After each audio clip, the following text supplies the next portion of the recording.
Shalom peuple des dieux de partout dans le monde, c'est encore une fois de plus Parole au pasteur, votre mission que vous aimez. Alors aujourd'hui, c'est spécial 65 ans d'anniversaire d'âge de notre pasteur Jules Magnier. Alors nous avons prévu que nous puissions nous voir avec lui pour quelques instants de partage. Alors restez connectés jusqu'à la fin pour ne pas manquer de ces programmes. Alors cher pasteur, que Dieu vous bénisse. Vous allez bien cher pasteur.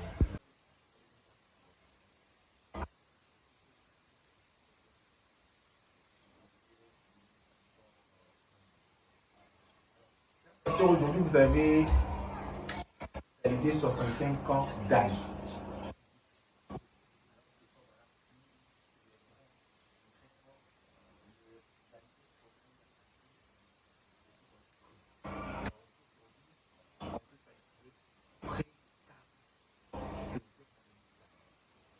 Alors, dans ces 40 ans-là, Dieu vous a aussi fortement utilisé.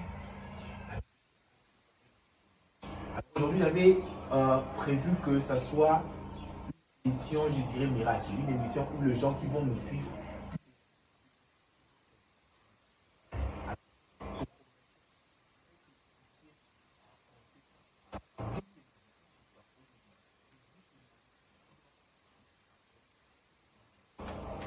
dit au fait des dieux dans votre vie. Le premier, ça serait quoi?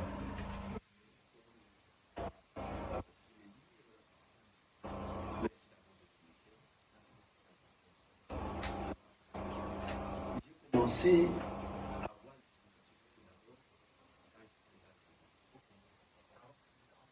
oui, avant que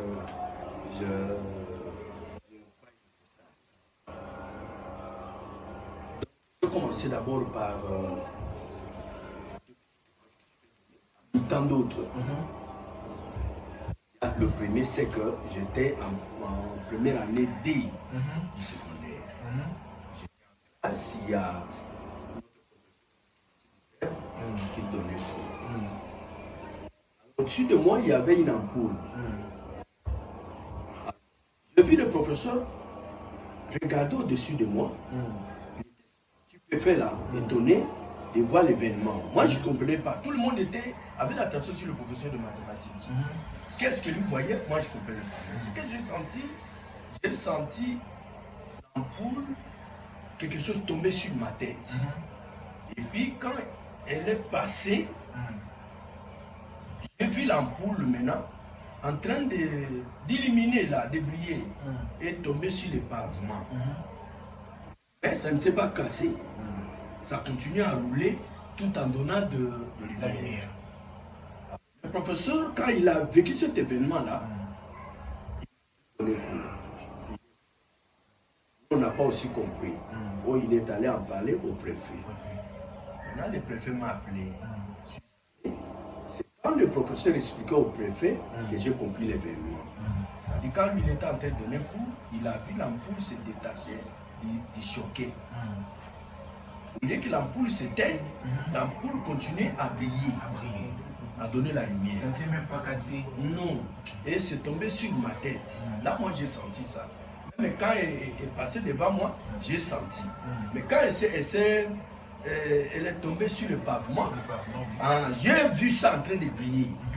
Alors, c'était ça l'événement. Alors, le préfet m'a demandé si j'étais magicien. Je lui ai dit, je ne suis pas un magicien. Tu n'es pas un magicien, mais tel événement, comment tu peux l'expliquer? Moi aussi, je ne sais pas l'expliquer. Alors, on a appelé le grand frère qui était mon tuteur à ce moment-là. Quand mon grand frère est arrivé, on lui a posé la question s'il connaissait que j'étais magicien. Le grand frère a dit non. Il lui a raconté maintenant l'événement tel qu'il s'était passé. Le grand frère aussi n'en revenait pas. Moi aussi, je n'en revenais pas. Alors, le grand frère est rentré à la maison. Le grand frère m'a fait des problèmes. Est-ce que je lui ai dit, je ne connais rien. Même l'explication de cet événement, je ne connais pas. Comment l'ampoule peut quitter les choquets tout en donnant la lumière? Tomber sur votre tête, la lumière est là. Tomber sur le pavement, la lumière est là. Continuez avec la lumière. Et est-ce que tu ne vois pas que c'est dangereux? Je dis, mais c'est dangereux, mais moi je ne connais pas le pourquoi. Alors, Et je commençais à sentir qu'il y avait quelque chose qui ne m'allait pas. Je vous ai dit qu'il parmi tant d'autres. Alors, je vais enchaîner plus tard, quand je suis devenu chrétien, quand comment on appelle ça, la Pentecôte est tombée, au temps de la Pentecôte vers 92-93, c'est là que les dons m'expliqueraient que l'événement que tu avais connu là, c'est Dieu qui te présageait que tu avais une vie surnaturelle et que tu le servirais un jour. C'est ça l'explication que Dieu me donnera à l'événement que j'avais connu quand j'étais en première année. Parce que toutes les années, je me posais toujours cette question-là. L'explication venue que je servirais Dieu. Deuxième événement, j'étais avec le grand frère, avec nous étions presque 3 hommes, une femme et des enfants. On était presque 5 dans une pirogue. On traversait de Inongo vers Kessenger, mon village. Et quand on est arrivé au milieu du lac, parce que le lac est très vaste, dans cette partie où on traversait là, c'est presque 20 km. Donc quand on est arrivé au milieu, on a été attaqué par une forte tempête. Vraiment, qui a soulevé les vagues et a commencé à chavirer la pirogue. Je voyais l'eau entrer devant la pirogue, venir jusqu'à mes pieds. Alors, quand cela m'a touché, j'ai crié Jésus! Là, vous êtes déjà chrétien? Là, je ne suis pas encore chrétien. J'ai crié Jésus! Et on s'est vu où? Sur le sable. C'est qu'on a franchi 10 km dans une fraction de seconde. Alors, vous êtes arrivé là-bas comment? Comment on est arrivé? Je n'ai pas compris. Je sais seulement que j'avais crié Jésus. Quand nous sommes arrivés de l'autre côté, les grands frères et les autres personnes, même la dame, se posaient la question, comment on est arrivé sur le sable? Pendant que les gens qui étaient de l'autre côté de la rive voyaient déjà l'événement que ces gens-là charviraient. Vers 4h du matin, on a envoyé les gens, on a alerté tout le monde d'aller sur le lac parce qu'il y avait une pirogue qui s'est charvillée. Or, cette pirogue dont il parlait, c'est celle-là où nous étions là. Mais le déplacement là, mon grand frère m'a dit, ne dites jamais, ne parlez jamais de ça, parce que c'est une chose que même lui, le grand frère, n'a jamais connu dans sa vie. Alors,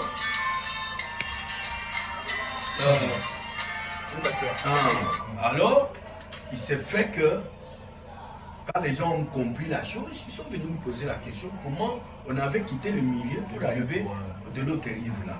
Nous, on a dit qu'on ne comprend pas. Voilà. C'est commencé à j'ai commencé à me dire qu'il y a quelque chose. Ah, je ne parle pas parce que les visions, j'en ai eu dès ma tendre enfance. Moi, mon père avait peur de ça. Je voyais des visions et j'en parlais à mon père. Mon père, chaque fois, papa, je vois ça, papa, je vois ça. Jusqu'au jour où, un jour, papa s'est fâché contre moi. Il dit, mais toi, tu veux me dire que tu es plus puissant que moi. Moi, je ne comprenais pas aussi toujours ces choses. Alors, la première vision que vous avez eu à voir peut remonter à quel âge? J'avais même 6 ans. J'étais en première année primaire. Mon père allait à la chasse, je lui ai dit, papa, j'ai vu seulement 2 animaux. Le premier se trouve dans le premier piège, le deuxième dans le 8e piège. Les autres là, il ne faut pas y aller parce qu'il n'y aura rien. Papa a entendu, il n'a rien dit. Et il est allé, il a trouvé la même chose. Alors quand il est revenu de la chasse, son papa va se fâcher pour me dire que toi tu viens dire que tu es plus puissant que moi ton père. Alors toutes ces choses, moi je ne comprenais pas. Alors, j'ai fini mes études, je suis allé étudier à Mbandaka. Mbandaka, premier graduat, je suis arrivé en 3e graduat, j'ai terminé. C'est là que, oui, je croirais en Pévalongo. Nous avions une dame là en Pévalongo qui voyait des visions, qui était très puissante, la maman là. Elle m'a dit, toi tu serviras Dieu dans ta vie. Et elle voulait que je sois formé pour le pastorat de Pévalongo. Au même moment, quand j'ai entendu le message des frères Branham, il y a un frère de Branham qui est venu nous prêcher à l'église. Quand j'ai entendu ce message-là, j'ai compris que c'était un autre son que ce que j'avais. Alors, j'ai dit quelque chose. Je m'excuse. Là, c'était des signes sur votre vie. Oui, des signes surnaturels. Oui, Je dirais des signes précurseurs de votre ministère aujourd'hui. Oui. Alors, quand est-ce que vous avez vraiment commencé à opérer avec le don des guérisons, des miracles? Exactement. C'est-à-dire, quand j'écris la parole de Dieu, j'écris jusqu'en 87, 88. Alors, j'étais à l'église en 1992. Il y a une prophétie qui s'était donnée à l'église. Dieu a dit, où est le frère Mangue? En pleine église, où est le frère Mangue? Les gens, les huissiers sont venus me chercher. Alors, je me suis mis debout. Je suis allé vers le huissier là. Il dit non, il y a une prophétie, Dieu te cherche. Je suis allé jusqu'au milieu de l'église là. Alors là, Dieu dira, cet enfant que vous voyez ici. Là, le temps vous aviez quel âge? Là, j'avais 20. J'ai écrit Dieu en 26 ans. Et là, non, j'avais là, non. Là, c'est presque 4 ans après. 4 ou 5 ans après. Donc, je devrais avoir dans les 31 ans. Alors, maintenant, Dieu dira, cet enfant que vous voyez sera un grand homme parmi vous. J'ai fait de grandes choses avec lui. Toute l'église était là. Je crois que ceux qui me suivent maintenant, s'ils sont du message, qui ont pris le message du frère Branham, à ce temps-là, se rappellent de cet événement. Alors moi, je croyais que je serais un homme qui aura beaucoup d'argent, tout ça, alors que Dieu me parlait de mon ministère. Votre ministère. Alors, quand Dieu m'a parlé de ça, je ne m'en souciais pas. Je me suis dit, bon, ça venait à son temps. Finalement, il y a eu la Pentecôte. C'était une puissance terrible à l'église de Bandaka. Moi, j'étais là. J'ai commencé à voir des choses. Par exemple, mon épouse, avec des bibons, des gros bibons là, j'ai pris, disparu. Pas même des traces. Je suis à la maison, les serviteurs de Dieu, de 12 apôtres à ce moment-là, étaient en réunion à la forêt. Dieu va leur parler. Si vous voulez avoir la puissance pour la campagne d'évangélisation, allez voir le frère Marc. C'est comme ça qu'ils venaient chez moi à la maison. Ils étaient nombreux. Ils m'ont parlé de ça. Moi, je ne comprenais pas. J'ai prié souvent pour eux. Et ils sont allés faire la campagne. C'était vraiment bien reçu. Et même l'argent qu'ils avaient reçu là, ils sont venus me donner quelque chose pour remercier Dieu. Que vraiment, Dieu avait exaucé ma prière. C'est à partir de ça,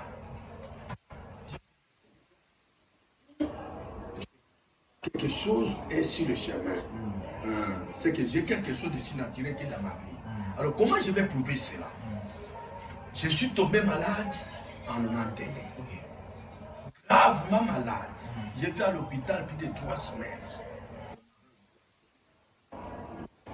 Alors, quand les médecins ont essayé de me soigner, et puis ils ne pouvaient plus parce que ma situation s'est dégradée. Alors, on m'a fait sortir de l'hôpital vers la maison. Là, on m'a amené par une civière. Je suis arrivé à la maison gravement, je ne croyais pas vivre. Alors, ça c'est le plus grand miracle. Pendant que j'étais à la maison, j'ai fait 20 ou 21 jours comme ça, je ne mangeais pas, je me nourrissais seulement du jus d'ananas. Alors, cette nuit-là, que ça n'allait plus. J'ai senti mes pieds. J'ai senti mes pieds s'alourdir et mes pieds ne fonctionnaient plus. Il y a une puissance qui remontait comme ça. Sur la froideur. Oh, la froideur, oui. Je ne vivais plus. Même si je donne la commande, ça ne donne pas. Alors, quand c'est arrivé à ce niveau ici, mon cœur commence à battre très fortement là. Directement, je sens une chaleur sur ma tête. Forte chaleur. Et la chaleur est descendue, a chassé cet esprit-là qui est descendu vers le pied. Et j'étais guéri totalement. Là, je ne comprenais pas comment j'étais guéri. Je me rappelle de l'événement, comment l'histoire là a remonté et comment une puissance est venue par ma tête pour chasser cette histoire-là. Alors qu'à ce moment-là, il s'est passé un grand événement. La dame qui était derrière notre maison dormait. Votre voisine. Ma voisine derrière la maison dormait. Alors, il a entendu quelqu'un toquer sur la porte. Il dit, maman, j'ai un peu les noms, je n'ai pas cité les noms. Il dit, réveille-toi, réveille-toi. Viens. Et lui, elle a posé la question. Tu es qui? Il dit, non, tu sors de la maison. La dame n'a pas compris comment elle a traversé la porte. Essaie de trouver dehors. Il va voir un homme vêtu en blanc. En fait, la dame n'a pas ouvert la porte. Non. Essaie de trouver dehors. Et le monsieur lui dit, je suis venu te chercher. Nous sommes descendus pour un problème avec le frère Mangui. Nous voulons que toi, tu sois le témoin oculaire. Parce que c'est toi qui vas donner qui va raconter aux autres ce que toi tu as vu. Maintenant, l'homme là en blanc, c'était aussi un blanc. Il prendra Maman Francine, c'est son nom. Il prendra Maman Francine. Là, c'est pas en vision. Physiquement comme ça, c'est elle qui raconte le matin. Et Maman Francine l'amène devant ma porte. Il va trouver encore deux autres personnes vêtues en blanc. Ils étaient aussi des blancs. Ils ont dit, mets-toi là-bas, tu regardes ce que nous faisons. Ces deux hommes-là, non, un de ces hommes-là est entré par la porte. La porte était fermée. Et m'a ressorti par la porte aussi, fermée, m'a étendu sur le pavement comme ça, devant eux. Alors, il y a l'un d'eux qui avait une calice ici, avec une grosse ceinture. Il a tiré la calice et il a pris l'huile qui était là-dedans. Allez, il a versé ça sur ses mains et il a commencé à me frotter comme ça depuis la tête. À ce moment-là, moi, j'ai senti une chaleur entrer. Tu vois maintenant, il a commencé à me faire ça. Ça, c'est Maman Francine qui raconte. Pam, jusqu'au pied. Après, ils ont dit, tu as vu ce que nous avions fait? Oui. La personne m'a encore pris. On est passé aussi par la porte pour me remettre à la maison. Et la personne est ressortie. Maintenant, les trois personnes en blanc qu'ils appellent des anges, on dit à Maman Francine, demain, non, le matin, tu vas dire aux gens ce que nous avons fait pour les frères Mangui. Tu vois le grand événement. Alors, ils se sont tenus les trois comme ça. Le feu est sorti de leurs pieds et ils sont commencé à monter, ils sont partis. Alors, Maman Francine est tombée et il a commencé à crier. Les gens sont venus, comme ils savaient que j'étais gravement malade, ils sont venus croyant que j'étais mort. Ils vont trouver Maman Francine devant ma porte. Qu'est-ce qu'il y a, Maman Francine? Il dit, je viens de voir un grand événement. Et il a commencé à raconter ce que je viens de vous raconter. Et le matin, j'étais complètement guéri. Mais je voyais sur mon corps les traces de lui. Je vois les traces de lui. Complètement guéri. Même quand le médecin m'a vu après, il s'est étonné comment j'étais guéri. Et c'était, je vous dis, une résurrection. C'était surnaturel. Et passer par un tel fait, vous devez comprendre qu'il y a quelque chose de surnaturel qui est avec cette personne. Vous avez compris. Les anges quittaient le ciel, ici la terre, guérir un homme comme ça, c'est pas facile.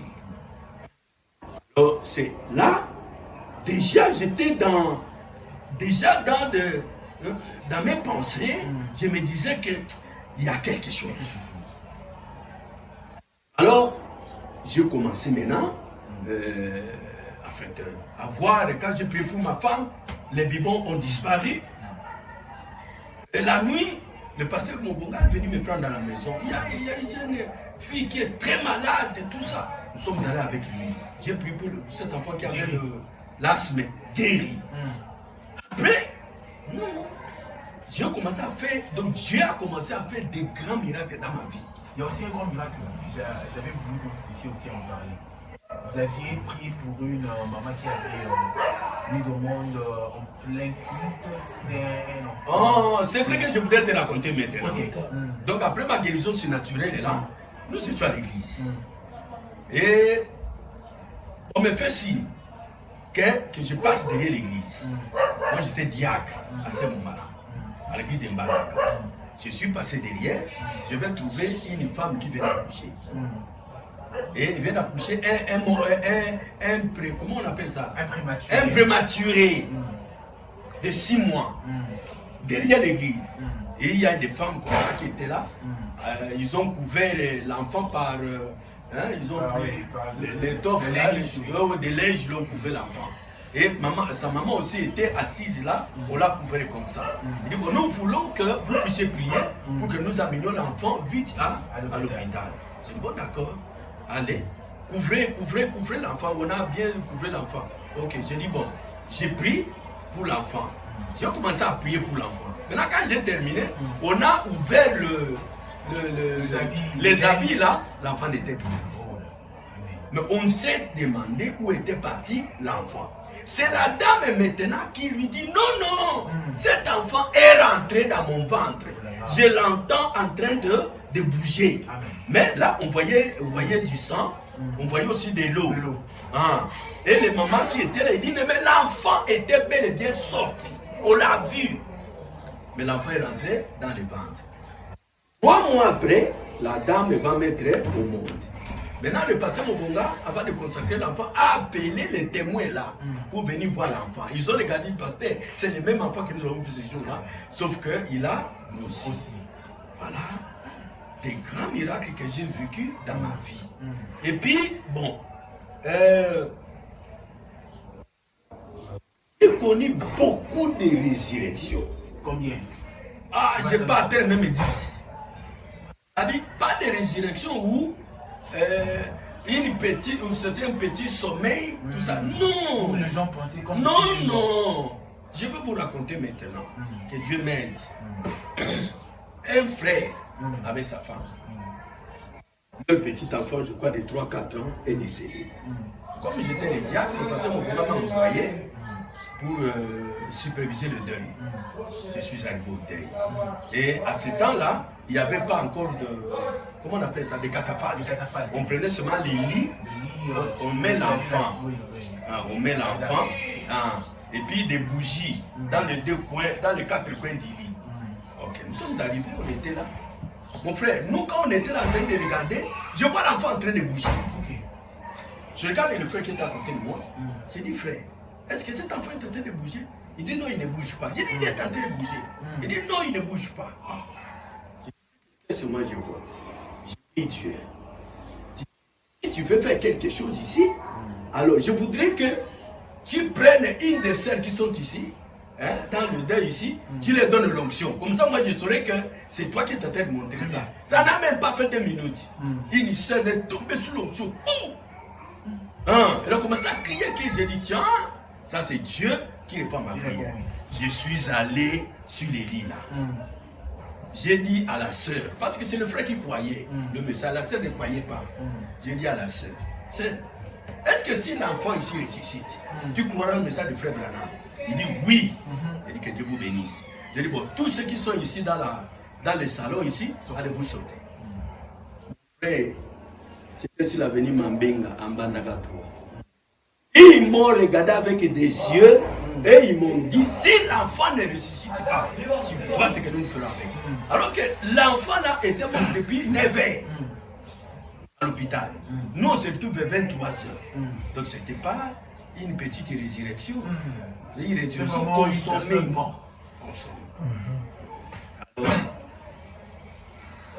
Les gens sont sortis. J'ai commencé à prier à genoux. Et là va ressusciter. Et puis dans les bras, j'ai balancé comme ça. J'ai entendu comment la vie entrait, comme si. Tu vois, quand tu prends de l'eau, tu mets ça dans une bouteille. Comment l'eau entre? C'est exactement ça. Ça bouge. Je lui ai remis à sa mère, la mère est tombée. Je l'ai pris encore, je l'ai remis à son père est tombé. Est-ce que ce Dieu-là est toujours avec vous? Mon fils, aujourd'hui j'ai dit que c'est plus que ça.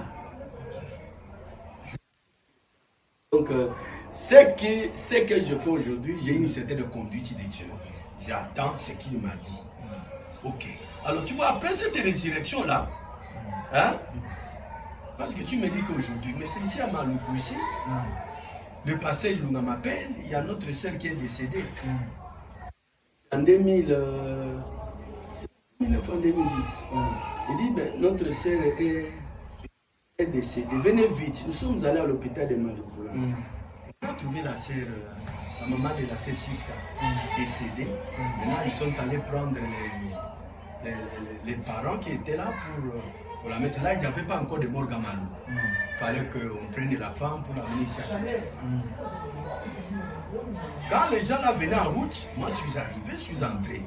C'était dans la grande salle où il y avait les gens qui souffraient de comment on appelle ça? Des aliments mentales. Non, de la maladie du sommeil. La maladie du sommeil. Hein, les trépas là.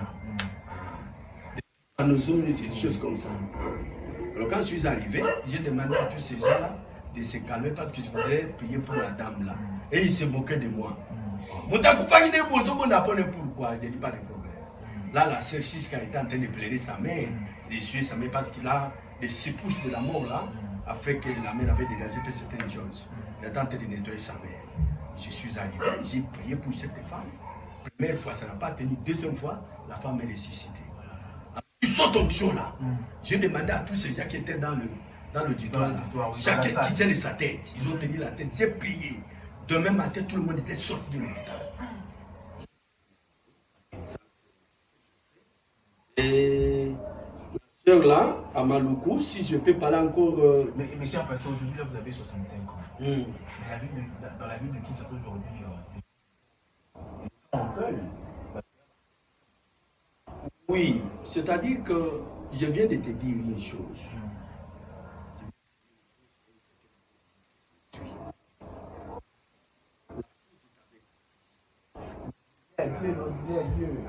Mais je dépends de quelqu'un qui m'a dit, ne faites pas ça, attendez.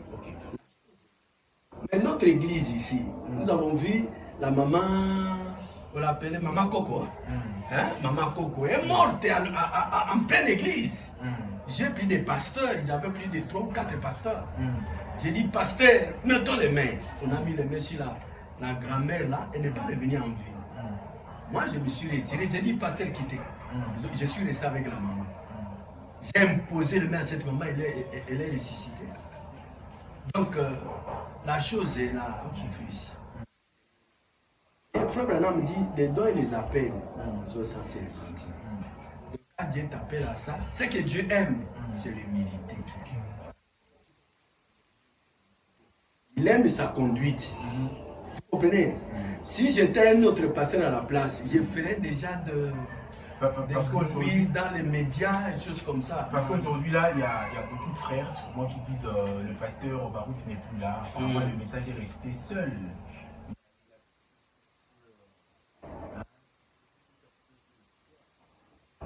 On avait cité le pasteur Barout qui était un peu plus connu, d'autres non.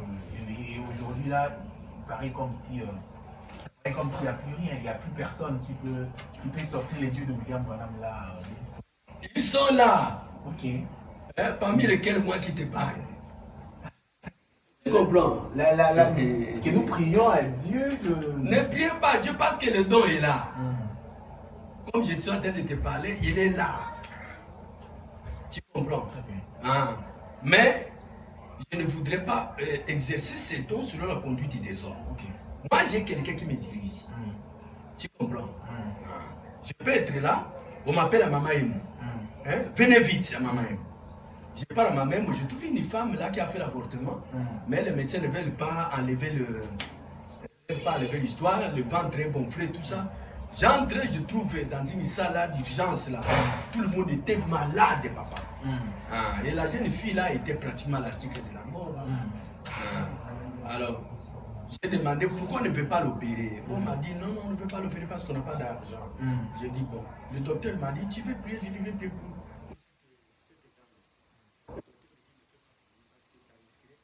Partie des autres. J'ai seulement murmuré comme ça. J'ai mis seulement ma main, j'ai murmuré, terminé, pouf! Tout était dans le ventre de cette femme-là. Elle est sortie. Et la femme était guérie, elle est sortie de l'hôpital sans payer même un seul franc. Est-ce que tu comprends? La chose est là, papa. Là, mais nous ne sommes pas des gens, des pasteurs qui aiment se présenter partout parce qu'il y a un tel miracle qui s'est fait. Ici à Kinshasa, moi j'ai des aveugles qui ont vu. J'ai des cas que je ne peux pas vous expliquer. Tu as connu l'histoire de la dame là qui est à Kassavou? Oui, très bien, je connais l'histoire. Par le téléphone. Tu as suivi le grand miracle qui s'est passé à Brazzaville. Un couple de 15 ans qui avait le sida. Alors j'ai prié par téléphone. Et le sida est disparu. Il y a même des cancéreux. Des cancéreux très nombreux ici à Kinshasa, ici. J'ai pris, le cancer disparaît. Il y a même des fous. Des fous très nombreux dans notre église ici. Je crois qu'ils ont vu plus de 3 ou 4 cas. On m'a amené un fou. Véritable fou qui a enlevé même les habits après le kit. Je leur ai dit, attendez après le kit. Après le kit, j'ai prié pour elle. Et la folie l'a quitté. Donc, j'aime un peu être dans le comment on appelle ça? Non, être dans l'anonymat. Oui, comme dans l'anonymat, c'est-à-dire qu'un heureux dans l'ombre. Je veux ça. Je connais la vie de Kinshasa. Je vais être un héros dans l'ombre. Parce que tu sais, en Mbandaka, aujourd'hui, j'ai quitté mon poste de coordinateur de Mbandaka à cause de ces dons. Même au travail, je ne pouvais plus travailler. Le matin, j'arrive au bureau, plus de 50, 60 gens qui sont venus pour la prière. À la maison, je ne dormais qu'avec les gens. Donc partout, les gens me suivaient partout. Finalement, j'étais dans l'insécurité. Tu comprends? Alors ici à Kinshasa, voyant la vie de Kinshasa, je n'aimais pas me faire voir. Parce que sinon, je risquerais de manquer le sommeil comme je l'étais en Mbandaka. Je le fais dans les cas rares. Si quelqu'un me découvre, je me livre à lui. Alors à tous les téléspectateurs qui nous suivent, bon, vous avez compris, le pasteur Mang aime beaucoup, il est trop simple et humble. Alors, si tu as un cas difficile, l'église se trouve sur la Vingasu, numéro 8 bis, mais pour l'instant on est sur la Bénima Komuna parce qu'il y a la construction du temps. Comme vous suivez déjà, il y a le don, alors il faut passer. Si vous avez un cas difficile, ce serait mieux de passer. Carrément, il y a le numéro qui s'affiche là, vous pouvez appeler, vous aurez tout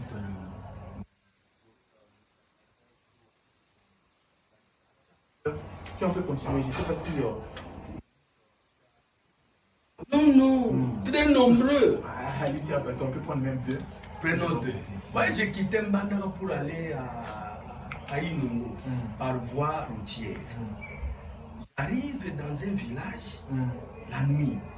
Je ne savais pas où passer la nuit.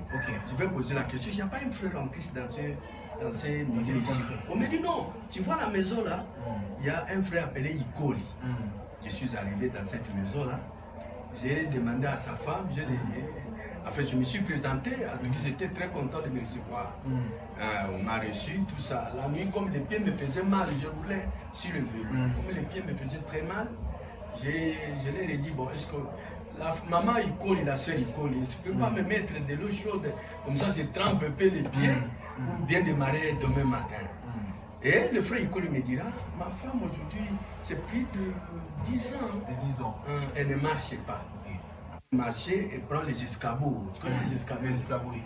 Et bonga. Elle met le premier bonga ici, elle s'assoit. Elle met l'autre là-bas, elle se soulève comme ça. Et dans l'autre là, et c'est comme ça que je me déplace. J'ai dit, elle est où? Il dit, elle est dans la chambre. Dormons. Nous avons dormi.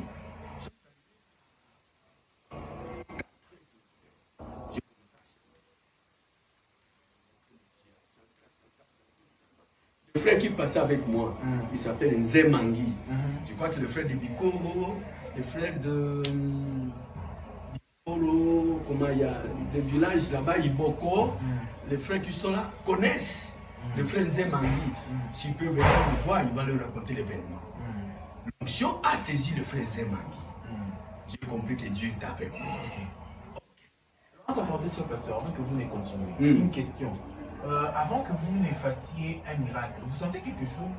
Je sens seulement la présence de Dieu. La présence de Dieu. Oui, mais quand l'événement se passe, si je ne comprends pas comment vous ça ne se comprenez passe. pas. Ok. Alors, comme maintenant, là, tel que nous sommes là, si un miracle veut se produire, vous allez sentir. Avant. Je sens d'abord la présence de Dieu en moi. Il y a des signes que je sens. Quand je sens les signes, je dis, il y a quelque chose que Dieu veut faire. Là, je suis calme, mais j'attends jusqu'à ce que ça se produise. Alors, maintenant, l'onction a quitté le frère Nzemangui, est allé tomber dans la chambre du frère Ikoli, sur sa femme. C'est pour la toute première fois, après plus de 10 ans, sa femme s'est mise debout sous l'onction. Elle a commencé à tournoyer, à crier Alléluia, Alléluia, Alléluia. Elle est sortie au salon. Nous, là, le frère Nzemangui qui est avec moi, sous l'onction, ne pouvait plus parler. Moi, je suis sorti pour voir la sœur Ikoli. Quand je vis la sœur debout, avec les mains comme ça, elle tournoyait comme ça, elle tournoyait. Et c'était les gens qui étaient avec moi à la maison ce jour-là, donc ne s'en revenaient pas. Quelqu'un plus de 10 ans, les pieds foutus. Ce jour-là, les deux pieds se sont redressés. Alors, vers 4h30, 5h, les gens écoutaient les bruits. C'est comme ça que les gens sont venus. Quand ils ont vu le frère, la femme du frère Ikoli debout, je vous dis, tout le monde a crié. Et depuis ce jour-là jusqu'à aujourd'hui, s'il y a un frère de Bikoro ou Itipo qui m'entend témoigner ces choses ici, il peut toujours nous appeler pour dire que la femme marche normalement. Jusqu'aujourd'hui. Oui, parce que son mari, le frère Ikoli, est devenu pasteur à une église qui est dans un village appelé le Kanga. Maintenant, le pasteur, le Kanga, sa femme est là. Ne marchez pas.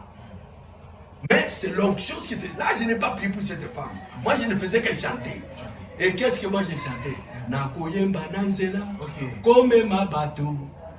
Alors quand j'ai senti là, l'onction est descendue. Ah ouais, les frères Nzemangui. Et après le frère Nzemangui s'est entré dans la maison là, parce que le problème était la femme du frère ne marchait pas. Et Dieu l'a guéri. Amen. Alléluia. Alors quand j'ai quitté la maison, vers 6h, j'ai pris mon bureau pour partir. Les gens qui étaient venus après moi, ceux qui avaient les Apollo, ceux qui avaient les tensions, ont été guéris ces jours-là. Moi, je suis parti. La présence qui était restée. La présence qui était restée, Dieu a guéri les gens après moi. Alors, moi, je suis parti. Quand je suis revenu, comme c'était la nuit, les gens ne me connaissaient pas aussi. Je suis venu, je suis arrivé dans cette parcelle-là. J'ai dit, mais bonjour, comment ça va? Nous sommes bien. J'ai dit, le frère Ikoli est là. Non, il est allé à l'église. Et sa femme est où? On m'a dit, non, sa femme est allée chercher le poisson, pêcher le poisson. J'ai dit, ah, mais elle ne m'a pas dit, ah, attention frère. Il y a un homme qui est passé ici, qui a passé une nuit ici. Il est passé comme ça, on ne connaît même pas son nom. Il semble si c'est le frère Mangi, on ne le connaît pas. Alors il est passé par ici. Il a passé une nuit ici, et la nuit, Dieu a fait des choses. La femme de frère Ikoli, les pieds se sont redressés. Amen. Elle est allée chercher du poisson. J'ai dit, ah bon? Bon, vous leur direz hein, qu'il y a un homme qui est passé par ici, qui est passé. Je ne voulais pas que je cite mon nom. Que je cite mon nom. C'est par après que le frère Mangi est venu, le frère Nzemangui est venu en Bandaka, on s'est vu, il m'a raconté tout ce qui s'était passé après moi. Donc j'ai compris que Dieu était merveilleux. Et parce que nous n'avons pas de temps, frère. Vous voyez, la même chose est arrivée à Bamania. Il y avait une épidémie de la diarrhée? Non, épidémie de l'histoire là, des enfants là qui souffrent là. La maladie là qui fait souffrir les enfants. Kolokoto. Kolokoto, bon, l'autre là, qui n'est pas Kolokoto, mais qui. Moujol. Maintenant, quand les enfants sont arrivés, plus de 20 enfants comme ça sont arrivés à Bamania, ceux qui connaissent Bamania, les médecins ne voulaient pas qu'ils remontent parce qu'ils vont contaminer les autres enfants. Ils les ont placés dans l'eau là-bas. Alors moi, je suis allé avec mon cher frère Mankal, il perd son âme, il est mort. Nous sommes allés pour faire des recherches dans la bibliothèque des Bamani. Maintenant, quand j'ai fait la vidéo, j'ai senti mes mains commencent à trembler. L'option commence à me saisir. J'ai compris que Dieu voulait faire quelque chose. C'est comme ça que je prends le frère Mankal. J'ai dit, allons, Dieu veut faire quelque chose. La chose, je ne la sais pas. Je ne la connais pas. Allons-y, mon frère. Nous sommes allés, on a trouvé un enfant qui est décédé. Je me suis mis devant cet enfant. J'ai regardé cet enfant. J'ai dit, frère, ce n'est pas ici le problème. Allons encore plus loin. Nous sommes allés jusqu'au port. C'est là qu'on va trouver des tentes. On a fait des moustiquaires partout là. Nous, on a posé la question. C'est quoi tous ces tentes ici? Rougeole. Ils viennent d'une localité plus loin là. Ils sont là-bas. On les traite ici parce que de peur qu'ils puissent contaminer les enfants. Quand je me suis rendu, ce sont des frères, des sœurs en Christ. J'ai regardé le frère Mankal, j'ai dit Dieu nous envoie ici. C'est pour ça que j'ai demandé à toutes les sœurs. Ils ne voulaient pas d'abord me croire parce qu'ils ne me connaissaient pas encore. J'ai dit bon, sœurs, prenez tous vos enfants, venez vous mettre tout autour de moi. Ils ont pris les enfants, qui 3, 4, tout ça, ils sont venus. Quand je leur ai dit, c'est le frère Mangi de Bandaka. Comme mon écho allait partout, ils sont venus m'entourer. Tout le monde m'a entouré. Allez, j'ai dit, bon, fermez les yeux, que chacun touche son enfant. Mon frère, tout aussi clair que je vous parle comme ça, la colonne de feu descend. Amen. Tout aussi clair que je vous dis, le frère Mankal qui était avec moi, la colonne de feu l'a projeté à plus de 5 mètres. Et quand mes mains étaient comme ça, mon frère, mes yeux étaient fermés. Mais vous voyez la grande lumière qui était devant moi. Et cela a guéri tous ces enfants-là. Après la prière, les enfants étaient guéris totalement. Ils ont commencé à prendre leurs histoires. Ils ont emballé. Maman, ce sont des choses que oui, ils ont emballé les histoires. Faire encore une fois des choses. Oui, ils se sont embarqués. Moi, j'étais là. Et quand les sœurs partaient, on s'est salué. J'ai dit, fini l'hôpital, mes sœurs. Allez en paix, allez témoigner là où vous allez là. Que Dieu vous a visité. Voilà, des choses un peu comme ça que moi j'ai vécu dans ma vie. Vous comprenez? Et ça, je vous parle de Mbandaka. Ici à Kinshasa, c'est plus que ça. C'est parce que bon, un homme qui parle trop. Avec le surnaturel, on n'a pas beaucoup parlé. Donc, même au niveau de l'église, tu es témoin qu'il est des choses que Dieu est en train de faire. Donc, le surnaturel est là. Ne t'en fais pas, mon frère. Il est là. Il attend des circonstances. On a appris que le pasteur Barouti a fait des grands miracles. Oui, moi, j'ai le respect envers le pasteur Barouti. Et c'est un homme de Dieu. Ça, je vous dis vrai. Voilà, les dons comme le pasteur Barouti, il n'y en a pas nombreux comme les dons que j'ai. Si je veux aujourd'hui utiliser votre histoire ici de le média, la télé. La télé, notre église, on n'aura plus de place. Ok. Est-ce que vous comprenez? Très bien. Mais c'est ce que j'évite. C'est ce que j'évite. Parce que si Dieu a mis un don en vous, l'objectif c'est pour que vous puissiez qu'il puisse l'utiliser.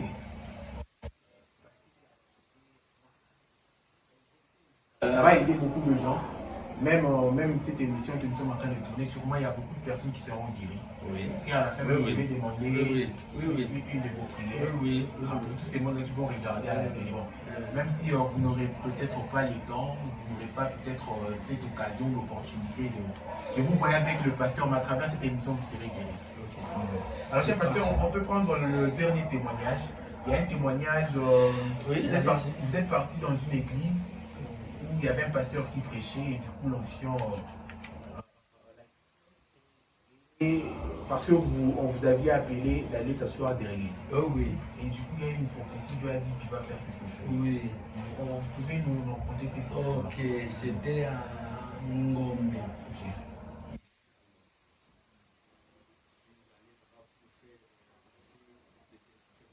Quand je suis arrivé à Ngombe, le dimanche, comme tout chrétien, je vais chercher une église où il faut y aller prier. Je suis allé chez le pasteur Daniel. s'il tombe sur cette vidéo, Mm. je crois qu'il peut nous renvoyer même le message parce qu'il était témoin oculaire. Quand je suis arrivé dans son église, je suis venu un peu en retard. Déjà, le prédicateur était du haut de la chair. Moi, je me suis mis derrière. Alors, quand le pasteur Daniel m'a vu, il a dit non, allez prendre le frère Mangi qui vient de se mettre devant. J'ai dit non, frère, laissez-moi rester derrière. Non, le pasteur ne le voulait pas. Bon, je me suis dit, je dois quand même obéir à ce pasteur. Il est dans son église. Je suis allé là devant. Bon, on était, le pasteur Daniel ici, moi je m'asseyais ici, le pasteur qui prêchait était devant moi comme ça. Alors quand j'étais là derrière le pasteur, l'onction qu'il prêchait là, l'a quitté, est venue à moi. Vous comprenez? Alors maintenant, lui a dit que non, la personne qui est derrière moi, hein, derrière moi, à l'onction, il s'est tourné, il est venu, il m'a tapé la main comme ça, ici, bam! Et puis il est encore rentré, il a encore prêché, ça n'allait pas, il est encore revenu pour me taper encore ici. Finalement, il a dit, Église, toute l'onction que j'avais, c'est entré dans cette personne. Je ne sais plus continuer à prêcher. Et il a cessé de prêcher. Le pasteur Daniel va me poser la question, qu'est-ce qu'on va maintenant me faire? On va maintenant faire. Moi j'ai dit, bon, qu'est-ce qu'on va faire? Il a terminé, levez-vous et priez. Directement la prophétie, le palais à l'âme a parlé. La maman là, c'était une vieille maman. Il a dit, aujourd'hui, je vous ai amené le frère Mang ici pour que vous voyez ma main. Tous ceux qui sont malades, c'est votre occasion d'être guéris. Ça peut se reproduire. Aujourd'hui, le pasteur Mang est là pour. Avec tous vos problèmes, vous aurez des solutions. Mon frère, quand la maman a terminé à donner la prophétie, l'onction est descendue. Moi, je leur ai demandé seulement de se mettre debout. J'ai dit, mettez-vous debout, nous prions. Alors la maman a donné le palais à l'âme et il a interprété. Même un moment, l'onction est descendue. Je dis à tout le monde, celui qui sait qu'il n'est pas malade, qui sorte de l'église. C'était vers 11h. Quand l'onction est descendue, guérir les gens à l'église. Ce n'était pas facile, mon frère. Les gens qui étaient sortis, vous ne rentrez pas. Quand vous sortez, vous essayez seulement de mettre votre pied. Un pas seulement à l'église, la puissance vous prend et vous amène là-dedans. Nous sommes arrivés vers 13h.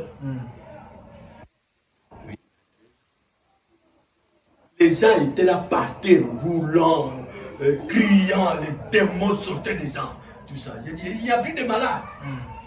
Un frère m'a dit, il y a nos frères qui viennent d'Irébu, qui sont atteints de diarrhée. De diarrhée, comment on appelle ça? Diarrhée jaune, il y a diarrhée. Diarrhée avec du sang. Avec du sang. Oui. Il dit, ils sont là. Et Ebola. Non, pas Ebola. Alors, ils m'ont dit, allez-y. Ils m'ont dit, il y a nos frères qui sont là, en train de souffrir. J'ai dit, allez les prendre. Maintenant, c'est l'occasion. Ils sont allés les prendre. Ils étaient plus de 7 minutes. Quand on les a fait entrer à l'église. Mon frère, le même jour, la diarrhée les a quittés. Amen. Et ils ne sont plus rentrés à l'hôpital. Si c'était à l'hôpital, c'est pour prendre l'air bien. Ils sont rentrés chez eux. Papa, le surnaturel à un niveau où le pasteur Daniel a eu peur. Nous sommes arrivés vers 16h. Le pasteur Daniel me dit, mais comment finir avec cette onction? J'ai dit, mon frère, ce n'est pas moi qui l'ai appelé, ni toi, mais c'est Dieu qui est descendu. Allez partout dans la ville de Lukolela. C'était à Lukolela, pas Ngombe, à Lukolela. J'allais partout dans la ville de Lukolela, chercher les malades, même celui qui est mort. Venez le faire entrer ici à l'église ici. Parce que Dieu guérissait d'une manière extraordinaire. Alors quand on s'est arrivé vers 17h, on voyait des pirogues qui venaient de l'autre côté de Lukolela, Lukolela français. Les gens venaient avec les malades. C'était pas facile. Alors, moi déjà j'étais au port, j'ai pris les bateaux pour que je puisse rentrer en Bandaka. Alors, les pirogues, là, quand ils ont appris qu'ils étaient dans les bateaux, là, les pirogues, ils se sont venus approcher tout ça, là. L'onction est descendue dans les bateaux. Le commandant a arrêté les bateaux. Il a fait le... Hein? Il cloche comme ça. Il dit, c'est quoi? Alors, je me rappelle, il y a un homme qui était là, celui qui était en train de jauger l'eau comme ça. Hein? Il dit, pasteur, mon quoi, Zanyawa, milieu me zolo là-bas. Alors Dieu a continué à guérir déjà jusqu'à 1h du matin. Les pilotes ne faisaient que venir, mes frères. Donc, bon, c'est un peu ça, mon fils. Si je peux m'arrêter là, donc j'ai beaucoup de choses que je peux vous raconter. Mon besoin à moi, les gens qui connaissent le message de Frère Branham ne disent pas que, comme le passé Barouti est parti à son âme, est parti, il n'y a plus de nom. Il y a des gens qui ont des dons. Vous comprenez? Il y a des gens qui ont des dons, qui peuvent opérer au même titre que ce que Dieu a fait, même plus peut-être. Et ça, vous comprenez? Il y en a. Donc, le message de Frère Branham, papa, c'est là où Dieu est. Amen. Et les dons qui sont dans le message de Frère Branham ont une onction spéciale. C'est ce que moi j'ai toujours dit. Amen. Partout où je passe, comptez sur ce que je vous dis.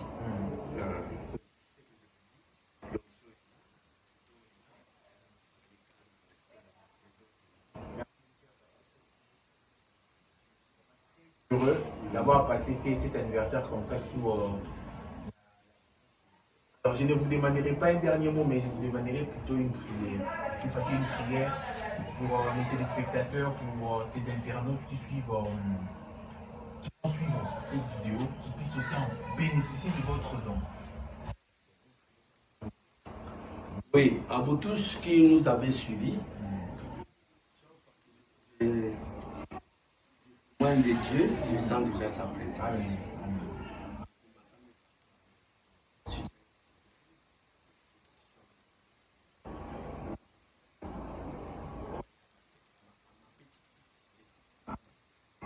C'est une longue prière que Dieu, tout ça. Je n'ai pas l'habitude de beaucoup crier. Je parle calmement. Hein? C'est le don qui opère. Éternel notre Dieu, tu es le Dieu de gloire. Le Seigneur Jésus-Christ, le même hier, aujourd'hui et éternellement. C'est en ce temps de la fin que tu as oint un homme appelé Branham. Les Éphésiens 4, Seigneur, il y a ceux qui ont des grâces différentes.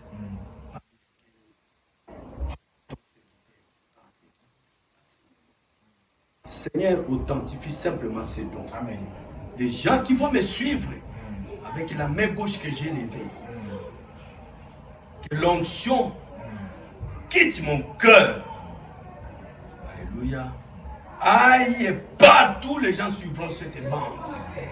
Celui qui touchera là où il est malade, qui lèvera la main, qui croira à cette prière, qui aura la révélation que je suis serviteur de Dieu, que le surnaturel s'opère dans sa vie.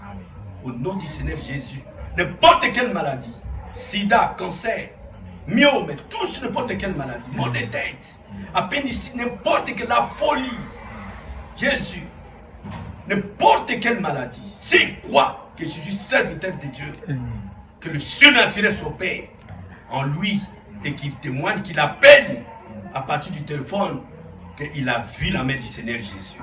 Même vous les femmes qui ne mettez pas au monde, voilà votre occasion. Mettez simplement votre main sous votre bas-ventre et recevez votre enfant qui cherche depuis tout le temps. Au nom puissant de Jésus, que mon Dieu transforme votre matrice à une matrice qui peut concevoir. Au nom du Seigneur Jésus. À tous ceux qui sont envoûtés, à tous ceux qui ont des maris de nuit, des femmes de nuit, je proclame solennellement à partir de cette prière que vous êtes délivrés au nom du Seigneur Jésus-Christ. J'ai ainsi prié pour la gloire de ton Saint-Nom, au nom de Jésus-Christ.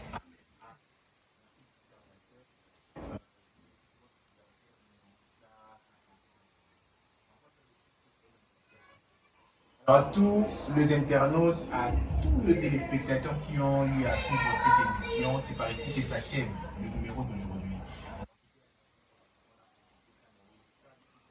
Profiter de ces temps. Alors, sans plus tarder déjà, avant que je laisse, je dirais, l'ingénieur, le caméraman Josué, appuyer sur le bouton pour terminer l'émission.